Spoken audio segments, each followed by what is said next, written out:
Welcome to the Real Estate Dads podcast with our special guest, Hunter Thompson. Hunter is, a guest. He's a young dad, father to an 11-month-old boy.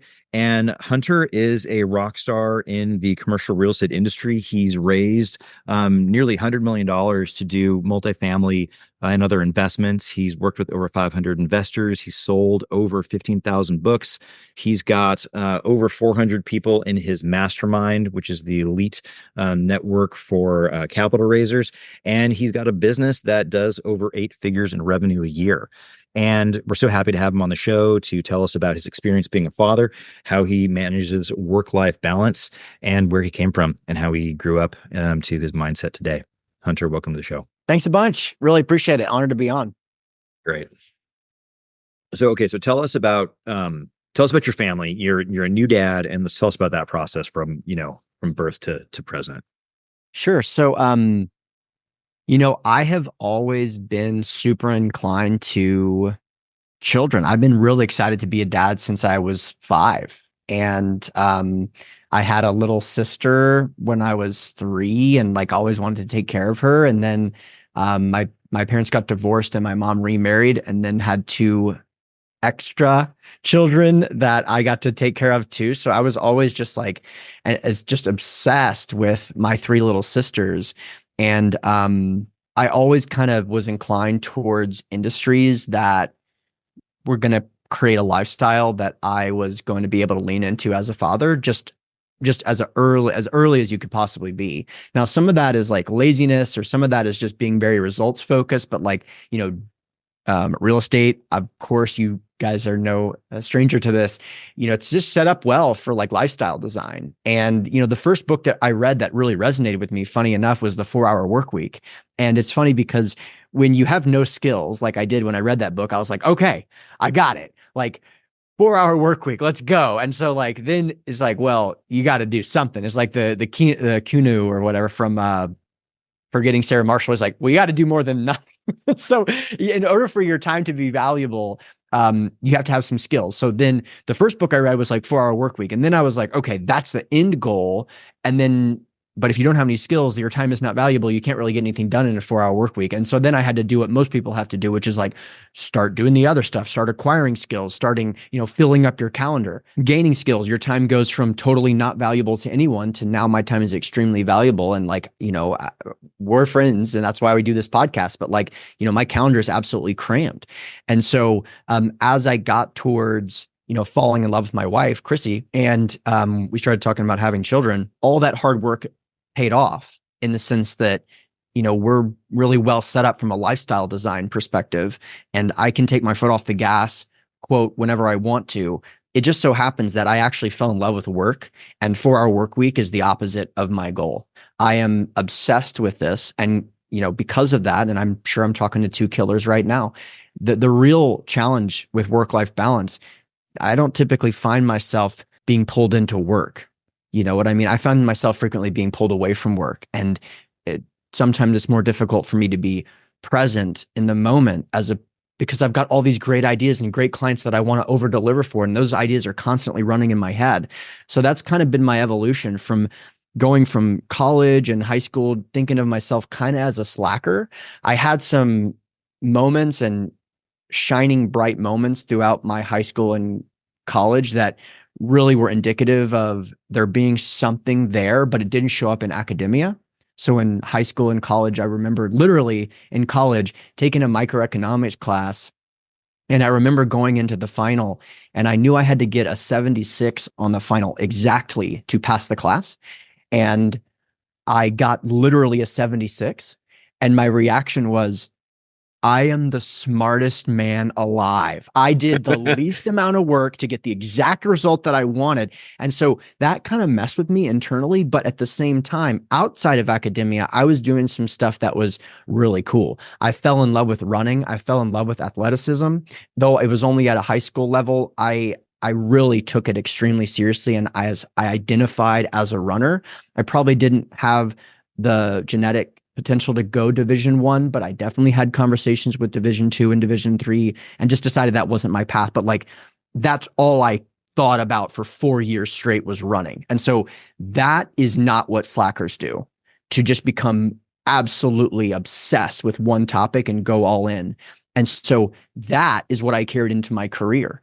But that, when you start being obsessed with one topic and going all in, and you start bringing in other people, especially children, there's so much potential for things to be complicated. So I think that's why you guys have this podcast. And, that's what I'm excited to talk to you about today. That's exactly right. Yeah. It stood out to me that you said it sounds like one of your bigger challenges now is, even when you do get pulled from work and you're with your family, is being present in the moment. Like, how are you dealing with that? What are you doing to be present? Well, first let's talk about why that's the case for context, right? And then we can talk about because it's like, what are we dealing with, first of all, and then how can we kind of deal with it? So number one, ASIM Capital is our private equity company that's been kind of slow and steady wins the race, acquiring investors, buying deals. I don't think you should try to, quote, blow up a private equity company. When you see these companies that, quote, blow up, there's usually some downside that they're taking there that is going to show up sometime. And now we're in one of those times where you're starting to see what happens when you try to do that. You try to take this like take over the world mentality and bring on investor capital to do so. It's not a good mix. However, the coaching business that we own is a very different scenario, right?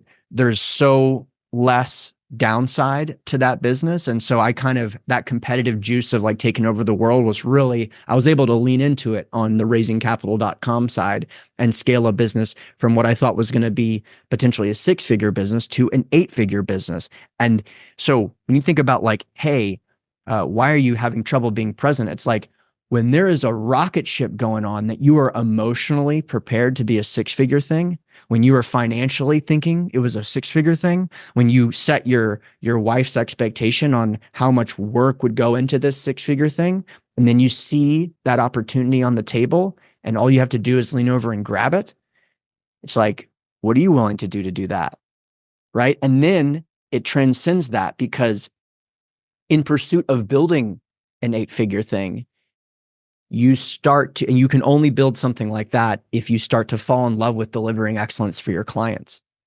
And so then the money is not the motivating factor, but it's like building those relationships with people I love and creating a quality product that would blow someone away and trying to deliver at the highest of levels.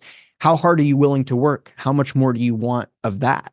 Right. And it's no longer a matter of, it starts to transcend, quote, I'm doing it for my family, and turns into something very different. Right. And what I mean by that is, at a certain level financially, you can make that argument. Once you pass that threshold, is it an ego thing? Is it for other people outside your family? Is it for your clients actually? And so when things are going crazy in my mind, sometimes when I'm supposed to be present, it's those types of things. And then on the other side, when you have deals that go south, that is anyone that cares about their investor capital, it is incredibly taxing emotionally. It's very difficult to leave the office and not take that with you. And given what's happened with interest rates, and people know that we've done many deals that took floating rate debt and what that means and the challenges that presents in a time like this, that's not the kind of thing that an ethical, competent private equity player stands up from the home office, leaves, go home, and doesn't think about as it should. It's constant. It's constant. Exactly right. We all have this role that we work with other people, and there's so much responsibility attached to, placing a lot of dollars. And yeah, it's really hard to separate those things. We've gotten so much talk here into the market, and and very specifically, how it's affected all of us, very quickly in regards to how this is. This is a common sentiment. I hear just every day in regards to hey, and I think a lot of that, for exactly what you said, the responsible investors care about their investors, wildly, so much so that it's hard to separate. So, and I guess back to that question. So, boy dad, girl dad. I have a little boy.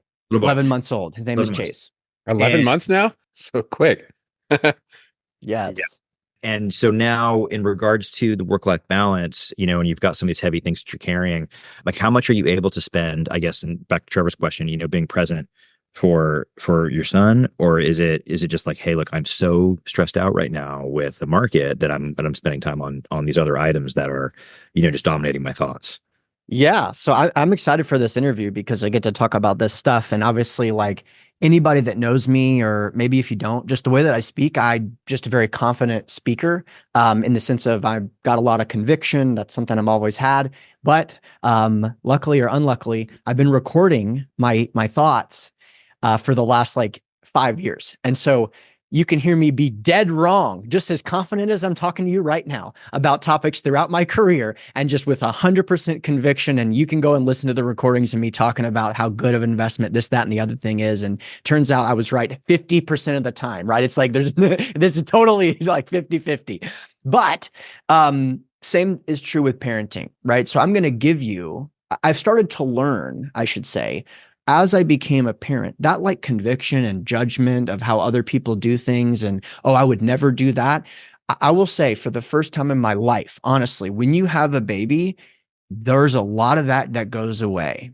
You get turned down a lot. And I'll tell you why. And this is for like someone for myself that has that kind of personality and background. And I would never do that. And I can't believe that family's doing that. And we all thought those things before we became parents. There are certain things about parenting that's so difficult that you're basically ascribing a principle in terms of how another family runs their life when they're in a state of duress, and it's survival instincts, it's flight or fight mechanisms kicking off. I'll give you an example. You see a family feeding their kid Cheerios at a nice restaurant. You go, oh, I'd never do that. Well, you don't know, because maybe that kid only will eat Cheerios or have a full-on meltdown. So now he's at the nice restaurant. All he can eat is Cheerios, and he may be doing that for 3 meals a day. You hear that and you're not a parent. You go, sounds horrible and bad nutrition. Well, that's all he'll eat right now. So like, they say America's pastime is judging other people's parenting.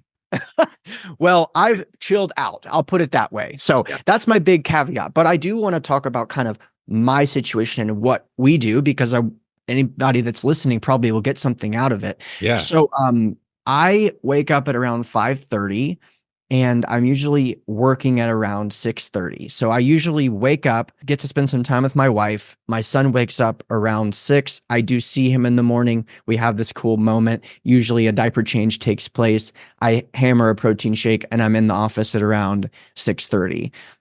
I work until like 3:30 or 4. We have a nanny that comes 3 times a week from around 1 to 6. And so the cool thing about that is I get to work out with my wife 3 times a week. So after work at around 4, I work out with my wife, and then I take over around 6, and I have around an hour and a half with my son until he goes to sleep. When things get super crunched, like if we're on the way to an event, like Raise Fest, for example, it's just like max effort, everything. Maybe we'll have a nanny 5 times a week, because I'm just going to have to hammer through work. Maybe a workout or 2 is going to get skipped, and I'm probably going to be working the weekends too.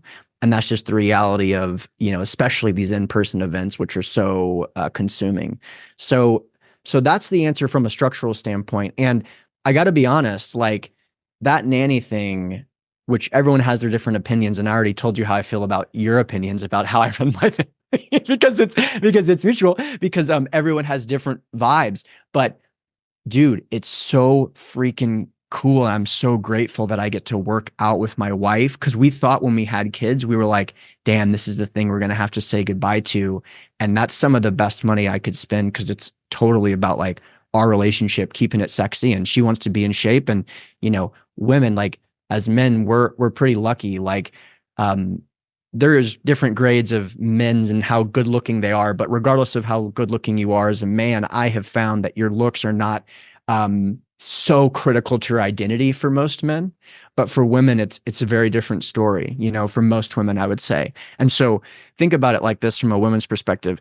Most women's perspective, you spend most of your life being like flat tummy, flat tummy, flat tummy, flat tummy. And then, by the way, all of a sudden one day, all you want is to have a big tummy, big tummy, big tummy. You just, oh my gosh, that's all I can think about. So all my friends are happiness, and my friends got a big tummy. I want a big tummy. And then finally have this baby, and you go, flat tummy, flat tummy, flat tummy. And so you kind of like got to be respectful of the fact that that's a huge deal for a lot of women's identity, including my wife, who is a baller entrepreneur and has a lot of other things going for her besides her looks. But because of that, that's a huge investment that we made to be able to facilitate that. And she crushed it. And, she's super happy with where she is in her fitness journey now. And that's something I'm super proud of. And how many kids do you guys want? I think 2 total, maybe 3, but I think 2. I think we've talked about 3, but we've also talked about 2. And I probably guess that we'll probably have 2. We are due with number 2 here in next 2 weeks. So April 12th is our due date for the second child. Wow. And yeah, and when Chase was about to be born, was when we were in Miami. No, I think it was in Miami. Your wife was, I think, pregnant then. And, and it was so funny because my son at that time, he was just born. And now he's 2, and and it's so much on my wife to carry, to be pregnant, and I think in some ways, I think the female brain makes them forget how much work it is. And, because when we had because before we knew the gender of the first baby, we were like, well, maybe we could just do one, because we have some friends who have one child and the lives are super copacetic. They're able to have, good balance. They do their own things, but we wanted 2. So we have 2. We're gonna have a second one. And now we're like, whoa. So we have a boy, now we're having a girl second. And then people tell us, it's like, oh yeah, it's game over now. Like once you have 2, it's like things change. And we're still kind of debating, 3, which I personally, after having kids, I want like a bunch. But the pregnancy journey for a woman is a big deal. In every way. Yeah, it's a big deal. It's such a big deal. And it was one of those things that, I don't really think I understood prior. You saw pregnant. Oh, she's pregnant. That was it. But like now seeing the amount of like lack of sleep she's not getting because she's getting kicked from the inside. People want to touch the belly. Oh, the baby's kicking, but they don't think about it in the sense of like, oh, my wife hasn't had a full night of sleep in 3 months. She gets woken up all night from the baby just, moving or jostling. She can't sleep on her back. And it's just these things we all learn. So Chrissy's a champ. You guys are working out still. You're doing all those things, and Chrissy works pretty intimately with you in the business. And from an outsider's, I don't know quite all that she does. Yeah. So, and this is definitely something that I think is interesting for this podcast as well. So, when Chrissy and I were starting to try to get pregnant, we definitely had a wake up call where we realized, and for those that are listening, my wife is an event planner. She formerly was our event planner, and we do large conferences and up to 1,000 people. And for those that haven't done events, there's this crescendo of insanity because there's a date that things are going to start no matter what. You can't like extend it. And so it's not going to be perfect. But the only kind of personality that really succeeds as an event planner is a hyper detail-oriented perfectionist. So you mix hyper detail-oriented perfectionist with totally never going to be perfect, and start date is today. And it's just, how hard are you willing to work to try to solve as many of the problems that come up to make it as close to perfect as you possibly can. So it's really difficult when it comes to talking about being a mom, especially with Chrissy, who had done events in Singapore and London and California and Phoenix and all over the world. So there was definitely a point in our kind of experience as we started to talk about getting pregnant where we had this moment where she was like, she started to realize, dude, this is totally not going to happen. Something that, by the way, I knew. I knew early on when I saw the way that she worked. I was like, dude, Christy's an only child. And so hadn't grown up around a lot of babies and stuff. But I'm just thinking, like, I can do the math in my head. You're not going to London in February after you have a baby in December. Like, because I know it's really going to happen. You're not going to want to go, first of all. And you also can't go. So that was kind of like, we had this moment, and she decided to close down her business, which she worked very hard on, and become full-time dedicated to being a mom. Now, to your point, she still plays an active role in, I'm constantly talking about it. She interfaces with my team frequently on a weekly basis, if not more. But her number one role right now is raising Chase. And that's probably going to be her number one role for the next 5 years. And she's very business minded. So she's constantly having that inclination to do more. But there's just the reality of, dude, Chase, but most babies, this is like a full-time entertainment demand. So if I go in right now, it's not that she's like sitting on the computer tapping away or watching Real Housewives. It's Wheels on the Bus, directed and sung by her for 12 hours straight. And then I come home at 6 and do an hour and a half of that. Yeah. It's funny when you say that. I'm like, oh, he's in the Wheels on the Bus phase. It's just chaos. We went through the Wheels on the Bus. We went through Miss Rachel. We went through, right now we're on Danny Go. Danny Go. Who I don't know. Okay. I recommend Danny Go's a good one, especially for boy dad. I shouldn't say especially, but Danny Go on YouTube is a really good one. You know, and we've had some of these different ones where, you know, my son's on dinosaurs right now. So everything is dinosaurs. He wants dinosaurs, everything. But 2 months ago, it was the Cars movie all day. The first Cars movie is all I want. So anyway, I love hearing that. I'm just remembering the phase when you're like Wheels on the Bus. And I'm like, yeah, that was a big one. And he wanted to see buses for everything. So, okay. So Chrissy's a champ. She's doing full-time kid. Businesses coming back kind of a little bit. She's not doing both. She's just doing kid full-time. Totally formally full-time mom. Between the lines, I'm constantly asking her for help because she's just an amazing consultant that is also happens to be in love with me and also tied financially to the success of the business and wants to talk about it. But like, I'll give an example. Like my K1s, I've got a lot of K1s. I spent most of my career as a capital raiser and a passive investor for other people's deals. So like, I'm sure that you gentlemen have very complicated tax matters. Like she right now is spending probably 2 hours a day and will for the next 2 weeks or so doing K1s, but only she can really do it. And so I certainly don't want to do it like in terms of my opportunity cost for that time, but you have to have a full financial picture of my whole situation in order to do that task. So she's hammering away doing that, you know, when the nanny's there. And but those types of things like definitely keep her busy and keep her motivated. And she's, like I said, very business minded. So she constantly has these inclinations, sometimes unrealistic ones, that she should like start some business and start some website that's going to be up in 60 days. And then she's like, whoa, what was that? That was weird. That's not going to happen. So, but I assume that as Chase and maybe our second child gets older, that there's going to be more opportunity for that. And I'm sure that that's will probably happen at 5, 6, 7, 8, 9, 10. We'll see. Have you found that now that you're a dad, that you've had any other business relationships that have changed now that you're, I'll call it, inducted into the dad circle? Has that been something you've experienced? You know what? This is something kind of like we talked about. Like I was so, in terms of men, I was just really high on the level of like owning and identifying as a father since I was such a young age that I didn't have a big amount of like shell shock or like real personality shifts.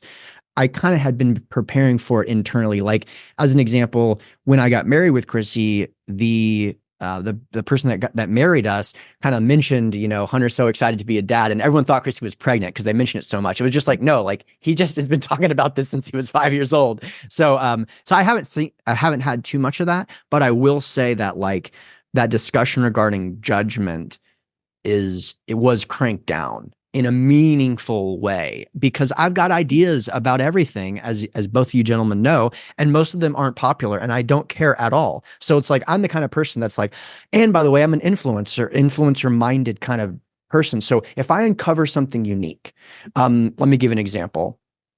If I uncover like a certain kind of sleep training for little infants works really well for us, you guys know the first thing I want to do is try to convince you that like, this is the path, like this worked for us. And like, you got to do this. This is what I do professionally at raisingcapital.com. I'm like, forget everything you know about raising money. I've got this thing that worked for me. And like, you got to do it. And like, this is it. And if you didn't follow the framework, like you're not going to have as much success, but that stuff is like not how I talk to my friends about parenting. Like, you know, the nuances of infant sleep training or diet, all of that. I'm like, find what works best for you. And your mommy, daddy instincts are usually correct because that's what you got to do in this game. Do you do sleep training? So we were very fortunate. So I will say this is a tip, and I try my best not to like hammer this because I just told you I wouldn't. Yeah. But we had a night nurse when Chase was born, and that was probably one of the best investments I've ever made. Totally for Chrissy, in the sense of a lot of that sleep deprivation, a lot of it was alleviated because we had a woman that came over that basically knows everything about babies. I learned a lot about babies from this person. I believe she came over at 9 p.m. to 7 a.m. Of course, when the infant is really young, they don't drink from a bottle. So Chrissy's still waking up in the middle of the night to do those feeds, but everything other than the feed, we had someone there to facilitate, meaning changing diapers, putting the baby back to sleep. It was definitely like a real way for me to thank her for going through the pregnancy and, from that perspective. That's so cool. Because of that, we had a very strict schedule about when Chase was going to be put to bed and how he would be put to bed and like the steps we would take. And by the way, I won't go into all the details because it's just nuanced, but there is an underlying lesson here. I'll give you an example. When babies cry, our night nurse said, hey, there's this thing called the steps that you like make a step to intervene. So at first, when they cry, just pat them on the tummy and say like, and that would be like step 1. Step 2 would be like rolling them over and patting them on the butt. And you crescendo the steps all the way up to taking them out of the crib, rocking, rocking, rocking. Most parents' inclination is when there's a crying baby, you take them out of the crib and start rocking them. The problem though is that you have to kind of do this awkward thing where you put them back in the crib. Mhm. So there's the school of thought called the steps that we learned about. So like my inclination was to go and be like, the steps, everybody, it worked. You got to do it. Try it. But everyone's different. And I kind of didn't do that. And I was just like, this is something that worked for us and you can look into it and try it on your own. So we were very fortunate because Chase took to it and has been an incredible sleeper. And there was like 3 nights of like sleep training in quotes. So I'm hearing a lot of structure in regards to, the process here for parenting. And were these things that came in that you had, read books and said, hey, I want to implement this? Because I know you're structured for your business life, because I know how much you do, which requires a lot of structure to get schedules done and things like that. And with the night nurse, the nanny, and some of the other like educational things that you're going through or that you're teaching yourself on how to do properly. How did you learn these things? Was it recommended books? Well, it's really Chrissy show. The Chrissy show. You know what I'm saying? So like we made the decision. Also, I had heard from a friend of mine that I respect as a dad, and he was like, the night nurse game is a very good play. You should go for it. And so we did that. And then the night nurse taught us both these things and we just embodied it. But here's the other side of this. So Chrissy, super type A, super organized, kind of perfectionist. I'll tell you what's really hard on her. The sleep thing is amazing, but you know what? It really messes with us as a family. Traveling with this baby, because all the things that you love about Chrissy, Max, and you kind of mentioned a couple of times, she's a baller, she's a game, like you just kind of say it off the vernacular because you know her. That is almost crippling to go on the smallest of trips, and I'll tell you why. We went on a 3-day vacation to Lake Arrowhead as a family of 3. The air conditioning didn't work, and Chase is used to sleeping in a crib, a nice crib. So night 1, he doesn't sleep at all and cries every 20 minutes for about 10 minutes.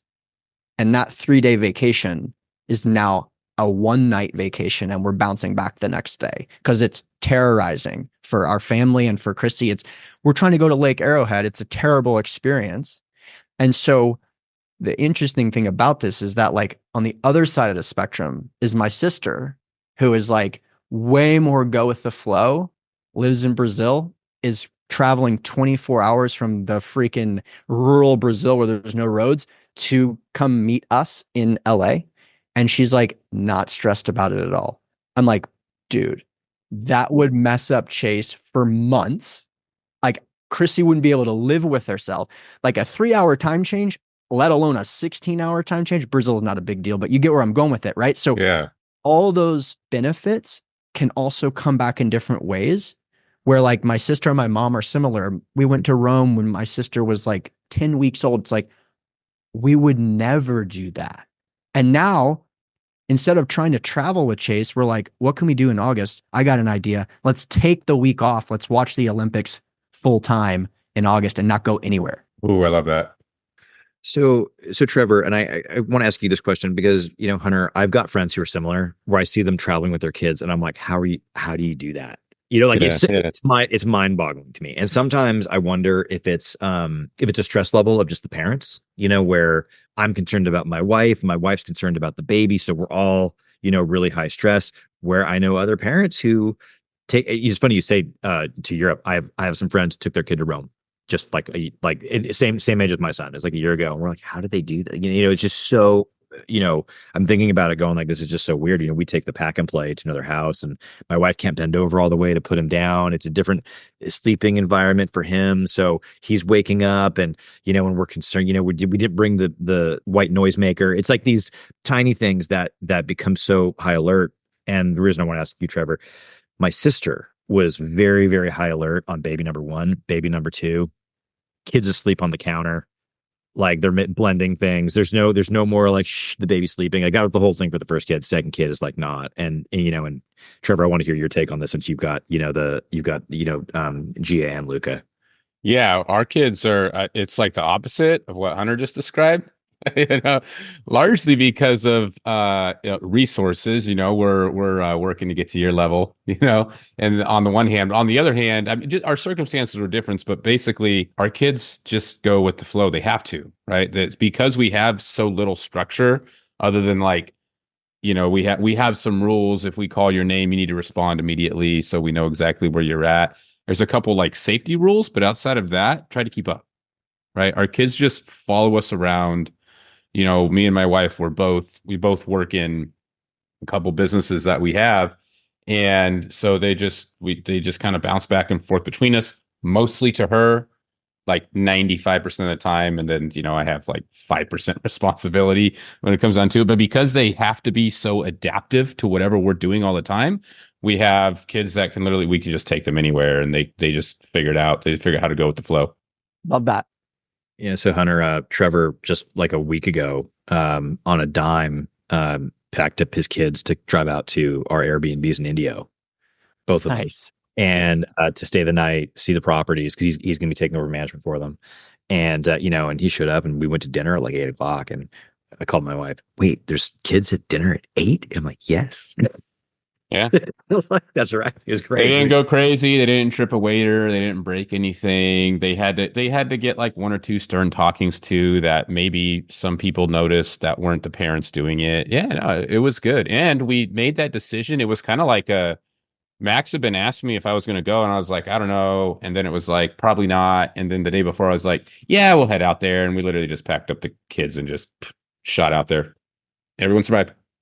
Yeah. Yes. And also, by the time you get to be a parent, usually all the culmination of all your life experiences are starting to manifest in this very specific way. So like me trying to tell you this, that, and the other thing, it's like, bro, it's too late. Like, dude, like Trevor, the reason you feel that way is like so ingrained in your personality through years of decades of experiences that are different than mine and other things that are going on. It's like, that's right for you. And I love that about parenting, but it's so pronounced with parenting because it's like that judgment thing that we are talking about before. You're taking someone that doesn't really have full control over themselves and their situation, and you're kind of being like, this is the way we're going to do it in this house. And so there's so much room for people to be like, oh, you're putting them in that position. But there's like, that's the way it's supposed to be. That's why it's called your house. Yeah. Yeah. I think a lot of, and I try to work through this a lot, the amount of like coddling we do with kids, I agree with you, Trevor. I think it's easier. We just, hey, they go with our flow and it'll be okay. It will be okay. And that's what we just try to always remember.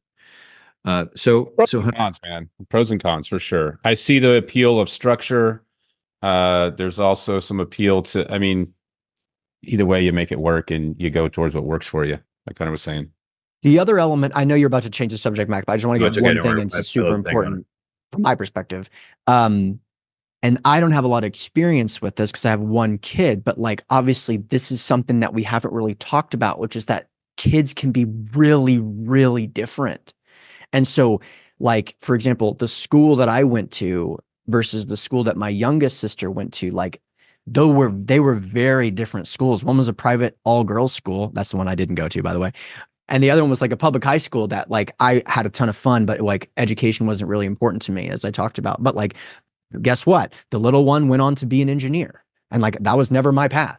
You know what I'm saying? So like it's just there's also that element of like you think you got it figured out on number one, and then you're like, oh my gosh, like this kid is not doing this sleep training thing. And it's like it's not happening because we see plenty of parents that are like, oh, that didn't work for us in any way. Yeah, it's pretty diverse between kid to kid. I hear this a lot. Yep. Yeah. You know, what do you think is going to, like, oh, we have this all figured out. And then you go, oh, wait a minute. Apparently not. Turns out they're different people.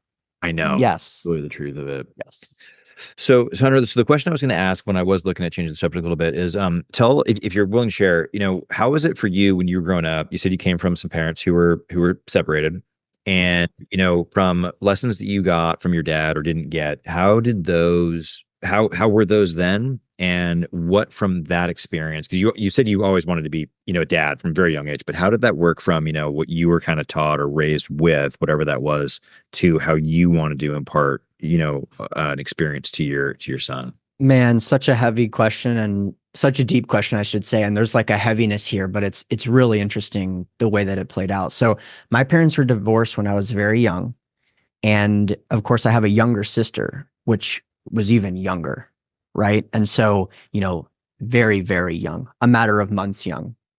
And so when I grew up, the environment I grew up in was that my mom's number one goal was to ensure that there was not strife between me, my dad, and her, and that they kind of communicated to me when I was very young that this was a mutual divorce and this was just best for them. And that was kind of the environment I grew up in. And I was just freaking obsessed with my dad. I wanted to see him more. My mom ended up moving to Memphis to be closer to her family. My dad stayed in Arizona, and he eventually moved to Memphis as well, but years later, like when I was like 16, 17, 18.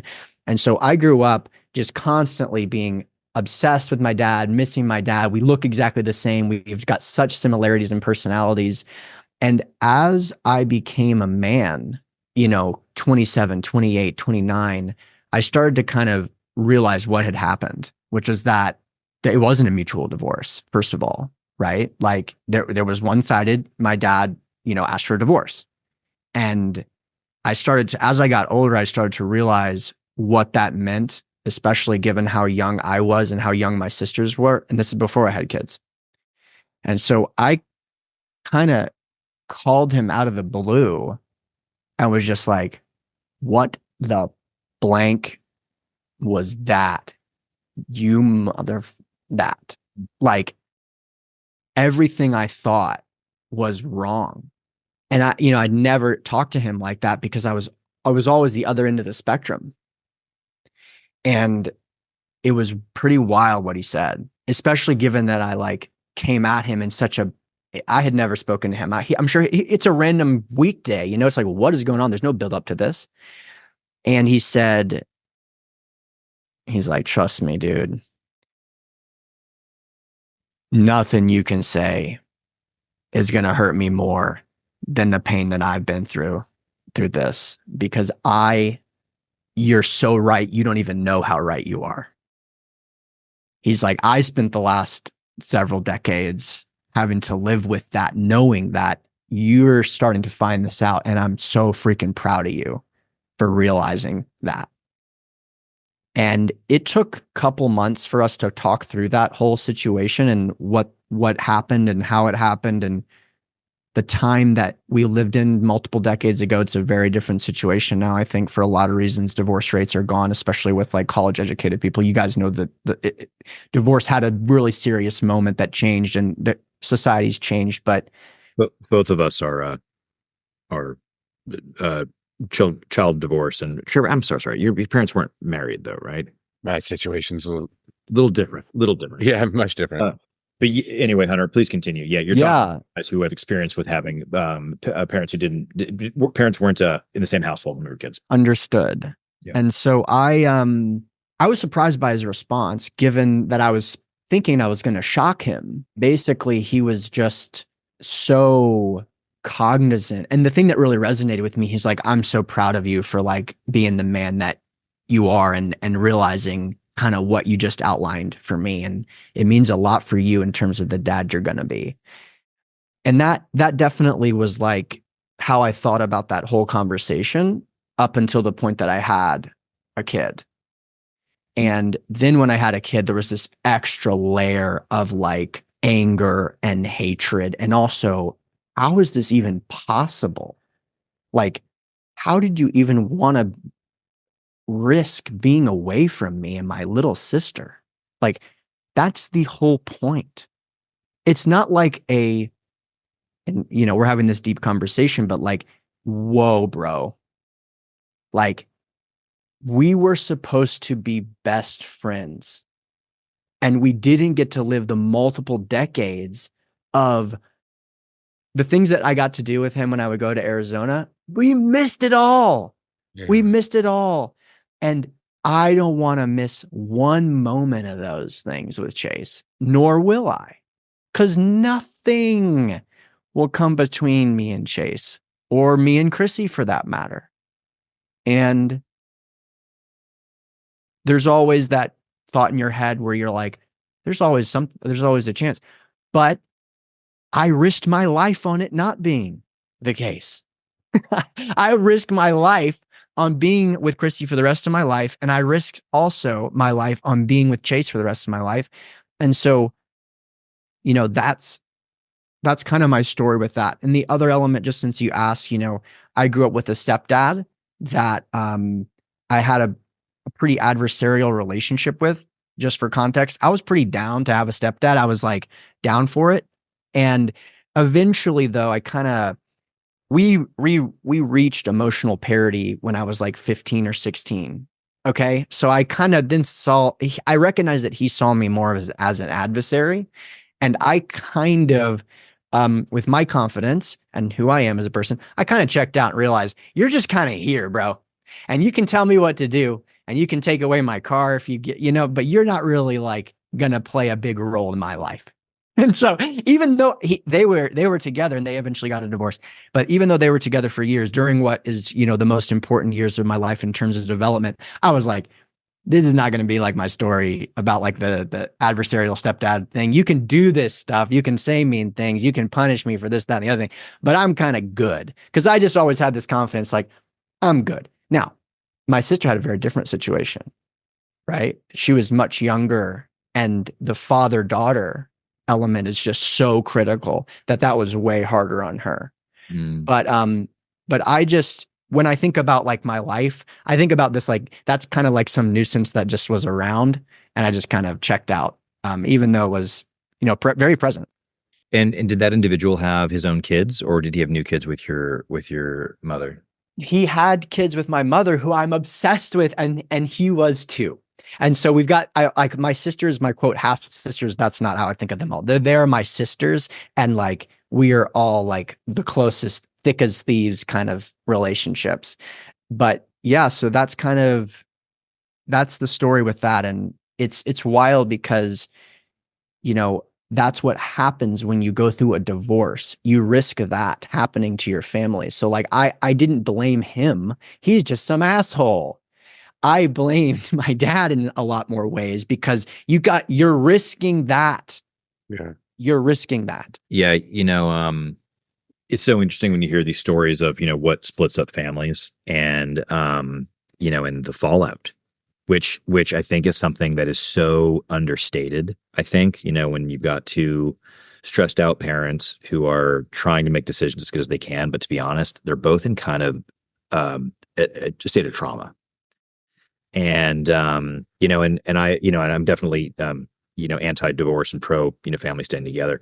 We've talked to some groups some guests who just kind of describe some of these situations that sound very, really hard to work through, and it causes so much trauma on the kids, on the go forward. And, this show's not about me, but, we could definitely each go into a different, I'll call it history of, what kind of shaped us into being who we are. But you know what I love about what you said is, you know, how much it's just made you focus on a memory that you always want to be around Chase and always want to be around Chrissy. Because I think that that's, you know, what it comes back to is just this focus of saying, hey, I saw this, I saw what happened, I saw my dad not be around, and I'm never going to do that, which is just what I love hearing.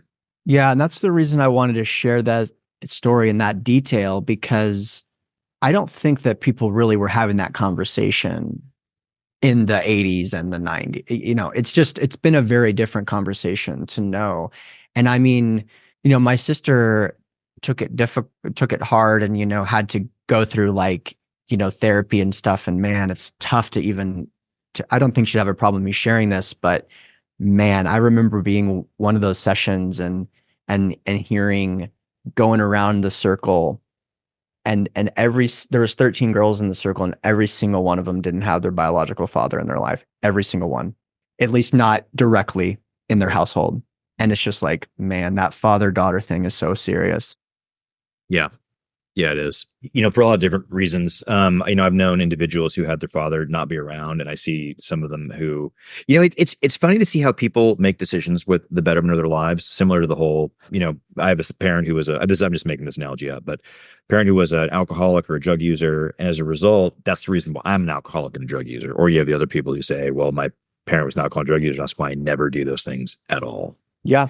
And, you know, and that's one where, you know, people talk about how, you know, there's blanket statements of standards of why people are the way they are, or it's the other way around where they go, no, people have the right to change and to be who they want as a result of whatever traumas they grew up in. You know, that's why when I talk to people, I kind of have that reminder of them to them often, you know, hey, you don't have to be whatever you think someone told you, oh, you're going to marry someone like your mom, or you're going to be like, you hear these things.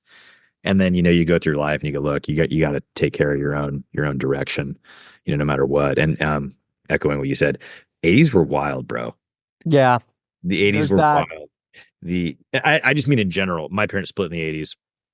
And, you know, and I look back on it now from like almost a history textbook way. Cause at the time I was just going through it and I was a little kid, but, you know, later, you know, you learn about how it was kind of this time where people were kind of told, hey, you can be who you want. You don't need to be in this scenario you don't like. And I guess marriage was, it sounds so weird to say it, but was kind of became unpopular, you know, and if people were in this situation where they wanted to split, they did. And divorce became unpopular. And then divorce became unpopular. I feel like divorce became unpopular and marriage, you know, got delayed by people in our generation. Now, yes. Yeah. You know, I got married when I was 30. In your 30s. Yeah. It wasn't 30. I was 40. I was 40 when I got married. I got engaged when I was 38 and we got delayed with COVID. But no, it took forever, you know, and that's one of those things I think, you know, and because it's so funny when we have these conversations, you know, and both Trevor and Hunter, I want your take on this. But you know, but it's such a thing where I go through these conversations in my head about talking to my son and my daughter who's not born yet about how to even choose the right person to be with. And part of that is like, well, my daughter's dating this guy and she's going to be 18 and she's going to be, you know, and I have these, you know, thoughts of how I'm going to, you know, coach her through this process. And I go, you know, a lot of men, you know, don't have good I mean, I shouldn't talk about men. I'll talk about me personally. You know, I don't necessarily feel like I had a good sense of self until I was in my 30s. You know, like I just felt like, you know, there wasn't a better ability of being grounded until this kind of later, more mature stage of my life. And I think that's really hard when you're trying to find someone in your 20s. And for me, you know, I spent a lot of my 20s drinking way too much. And, you know, and I go, gosh, you know, I mean, for me to find the right person at that time would have been really hard because I don't feel like I was even grounded. And yeah, dude. Yeah. I mean, I totally resonate with that because, and not that she would ever hear this podcast, but the person I did, this is very mutual, I'm sure, but the person I dated before dating Chrissy, you know, I'm sure we wouldn't give each other a second look now, you know? And that was like my first post-college relationship where I'm like, this could be it. And if, like I said, she would never listen to this podcast, but if she just did, we definitely were like, this could be it. And now I'm sure that if we met each other now, it'd be like, definitely stay away from that person. Yeah. There's some bullets dodged. I'll say that for sure. When I think about relationships I had prior to my wife that I thought were serious relationships, I'm like, oh my God. Like, I am so glad that this didn't go anywhere, that I was too, you know, immature to have it go to a further degree. But yeah, it's crazy when you look back as a more identified individual on previous experiences. Totally. And let's talk about that real quick too, because that's a mind trip, is this element of like finding that perfect person. It's basically impossible mathematically and yet seems to happen, right? But also there's this element of luck in the sense that Chrissy is the perfect woman for me. Like, it's not even close. It could never be replicated. It transcends my understanding of logic and reasoning and mathematics. And so, but I have single friends. And so they're like trying to find something that is like mathematically impossible. It's like, it's not even a sample size thing. There is no one else on earth possibly close to Chrissy. Even if I had the sample size and the algorithm. And so maybe there's like this weird part of me that's like, maybe that's like mathematically not even reality, but that is my reality. That is the life I'm living right now. And I'm sure you both feel the same as well. It's because you decided it is. There's a million reasons, and that is absolutely one of them. But one of them feels like I didn't even have to, and that's the part that messes with my mind. One of the do you know that's how good you are making that decision. That might be true, but damn, it does feel like something. And I'm actually like, I don't know if the word atheistic would be, that's my inclination, but that's one of the things in my life where I'm like, somebody help me out, please, because that person was like feels delivered, right? Like, for me. Wild. Awesome, man. It's awesome. And that's just what it is, dude. Yeah. Yeah. I just, for those that are looking for that, it's hard to put into words, but I want to say that that's totally possible for everyone. There's also part of me that says that is that mathematically the reality of the situation? Let's be honest. Like, we're having deep conversations. Let's be honest.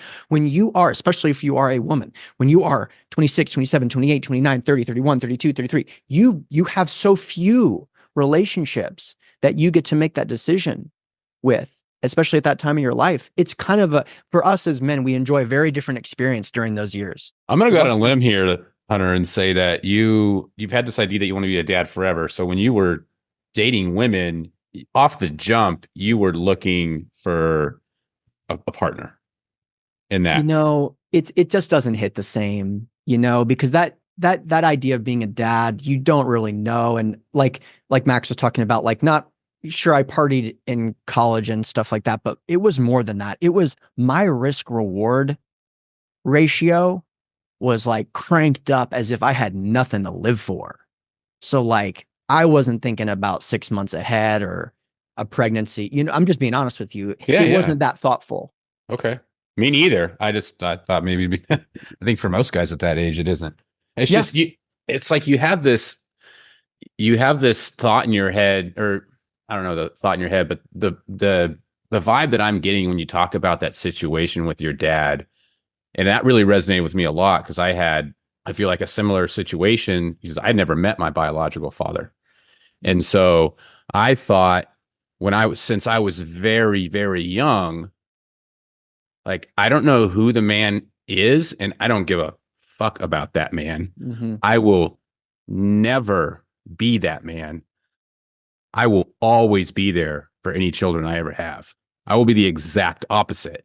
And like, we're talking about some of this stuff is generational, like if your dad's an alcoholic, then you're more likely to be one. And I feel like most people kind of get that is a common trap, this generational trap, being like your parents, being in poverty, being an alcoholic, things like that. And then there's this subset of people who just see that and say, no, hell no. Yeah. And that's what you did. And that's what your dad even recognized. And I think that's what I meant when I say that from where I'm sitting, you have this incredible relationship because you decided to. It might be true.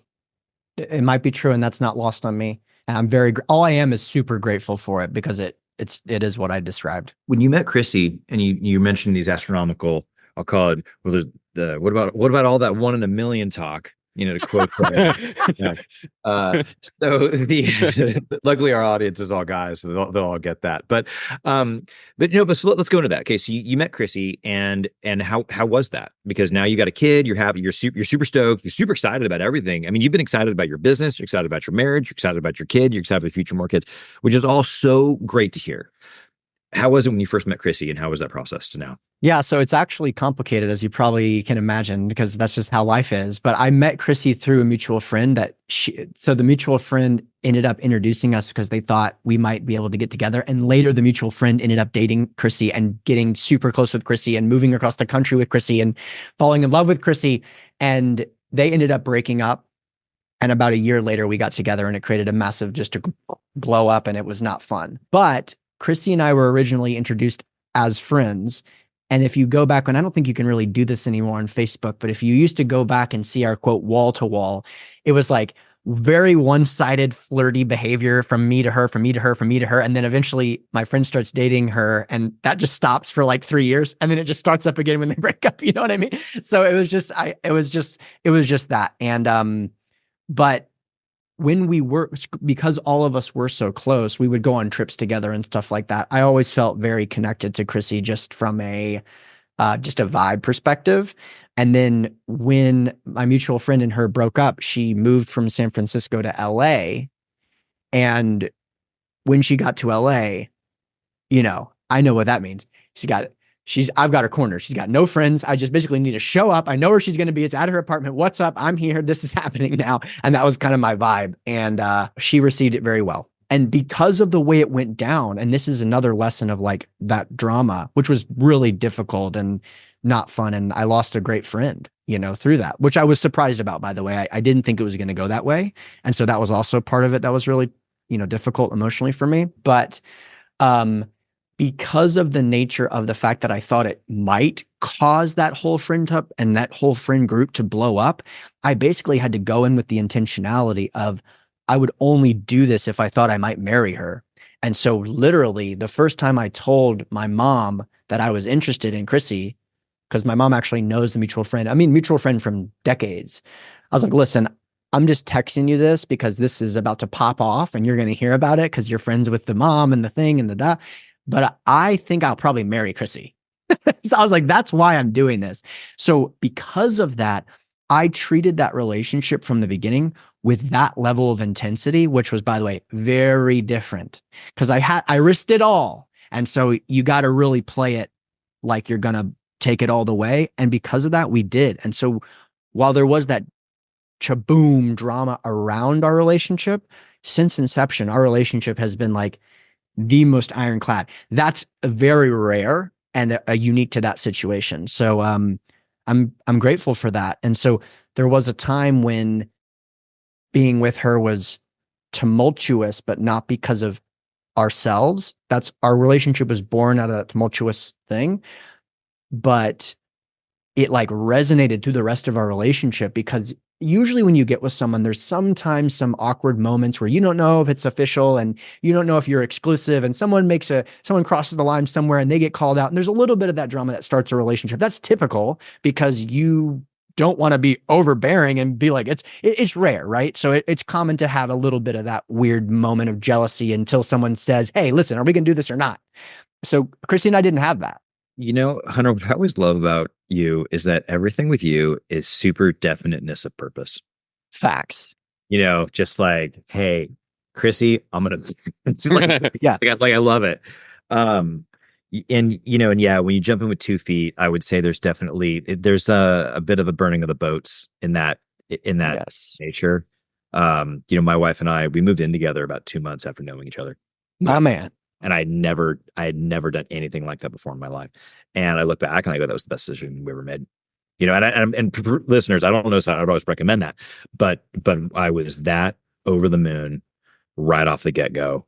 And, and it was, I look back on that and I still go, wow, what a risk. But we were that was the first time for me. And I want to hear more about you than me talk about this, but it was the first time I'd ever kind of said from a relationship standpoint, I'm not gonna argue with this. I'm just gonna go. And, and I lived in San Francisco prior to dating my wife, and in a lot of big cities, San Francisco, New York, Miami, it's very much kind of one of these things where you don't have a conversation about being exclusive, that it's almost expected that you're not.